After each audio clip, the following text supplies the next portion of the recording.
Vivian Ward has found a way of living by working as a prostitute in Hollywood Boulevard. When she runs into her prince, or the prince of her dreams, who comes along on a wild horse, and at first she doesn't recognize him as her savior.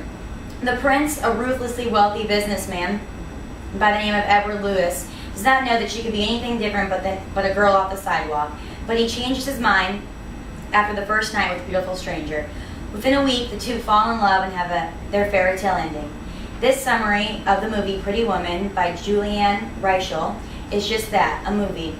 The real world of prostitution is not a fairy tale. Legalizing prostitution has been an ongoing debate, but I can say without a doubt that I think it should remain illegal, and soon you will too. Prostitution is harmful and dangerous, and simply making it legal will not solve the problem. Last year, I was in a women's studies class, and we talked about many issues affecting not only women, but the society as a whole. And prostitution was just one of those issues. We discussed the pros and the cons, and even though both sides had valuable points, I still was not convinced. I decided to do more research on the topic, which just added to where I stood.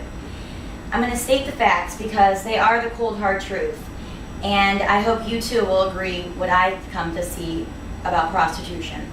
First, I will show you how it gets started and how it continues to be a vicious cycle. Then I will show you how harmful it is to not only the women but all involved. And last, I will show you my opposition's argument and how they are wrong in saying that legalizing prostitution will be the solution to prostitution itself. Prostitution has been around forever, but just because something has been one way doesn't mean that's the right way. Now, when I say it is one way, I don't simply mean that because it's been around for centuries, but also because it is a cycle that's been occurring over and over again. You've seen the media's image of prostitution, like I showed you with the movie Pretty Woman in my intro, but this is the real world of prostitution, because according to Randall Swift's article, the average entry age to prostitution is 13 years old, as you can see by these photos. 13 years old. I was a 7th grader when I was 13. These are children, and children don't choose to be into prostitution, but it's a learned behavior and they're forced into it. If a parent is involved with prostitution in any way, when a child grows up in that environment, it obviously affects them a great deal. Dusty Sparks-Meyer's article said that prostitution promoted by members of a family that are involved with prostitution is known as generational prostitution. These families are typically, and I would say obviously, dysfunctional, but also involved with drugs, violence, incest, and sexual assault. If the cycle will continue, child being forced into it only to have their children be forced into it. The same article even says that some estimate that there are at least 300,000 children involved with prostitution, and others say numbers up to 500,000 to 1.2 million children in prostitution. Can you imagine that if it was legalized, this number would only increase, harming our children that much more?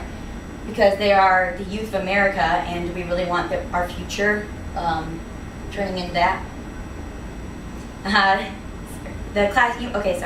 The image of the classic image of a woman being harmed in this vicious cycle, you may think of a pimp slapping his hoe, but like they describe in the media.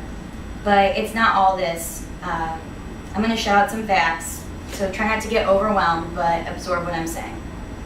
First, prostitutes report being horribly beaten by their pimps, an average of 58 times per year. Second, 80% of prostitutes have been sexually assaulted. And last, some are even raped as many 8 to 10 times annually. This all according to the Swift's article I stated earlier. Now, facts are facts. If you allow someone to sell their body, you cross that boundary of that act of mutual love and respect, and this becomes distorted. No matter what the rules are, when a man pays for sex, he thinks that the woman becomes his property. So if she says no, it doesn't matter to him. Abuse isn't the only thing involved, isn't the only harmful fact that comes from a woman who is involved with prostitution. There's also drug addiction and STDs, including HIV. Prostitutes and their clients have typically more than one partner, and if only one of those partners has an STD, then they all end up having it. There's even an example of this in Australia when they tried to legalize brothels. According to a newsletter written by Realistic Equal Active for Life Women of Canada, it said that in this Australian brothel, sexually transmitted disease and AIDS increased. This was due to the fact that medical examiners only examined one of the partners in the sex act, which was self-defeating. Now, all of this, along with the drug use, can be passed on to children. As we know, sex leads to children, and if you are addicted to a drug or have any of these diseases, it can be passed through childbirth, already harming the child before they're forced into this lifestyle. Now, even with all of these facts said, people still think that legalizing it will solve it. The argument of my opposition is based on 3 points. First, it is the oldest profession, and they think that simply because it is this, it will help the economy, and in turn, helping us out of this economic crisis we are in. Second, that if doctors are available to check them, then it would eliminate the drug use and diseases. And third, if regulated, this would eliminate the abuse factor. To show how wrong this is, I can counteract every point. First, I still don't see how someone can put a price on somebody else's body. But if in fact they did legalize it, then the government would tax prostitution. And if the prostitutes were performing the same services they did before they were taxed, and the argument saying that they go into prostitution because of their financial status, then if they were in turn making less money for what they were previously doing, then wouldn't they just go back on the streets to make more money tax-free? And the second and third point of their argument I already stated was wrong from my previous information, saying that you need to test more than one of the people that is involved for the STDs. And third, that if a man is alone in a room, you never know if he is abusive or not, because what's done in the privacy of the room is done. Doesn't matter how regulated you are. I will say that both parties, my opposition and I, agree on one thing, that prostitution is a problem, but legalizing it isn't going to solve it. There's in fact other ways that we can solve the solution.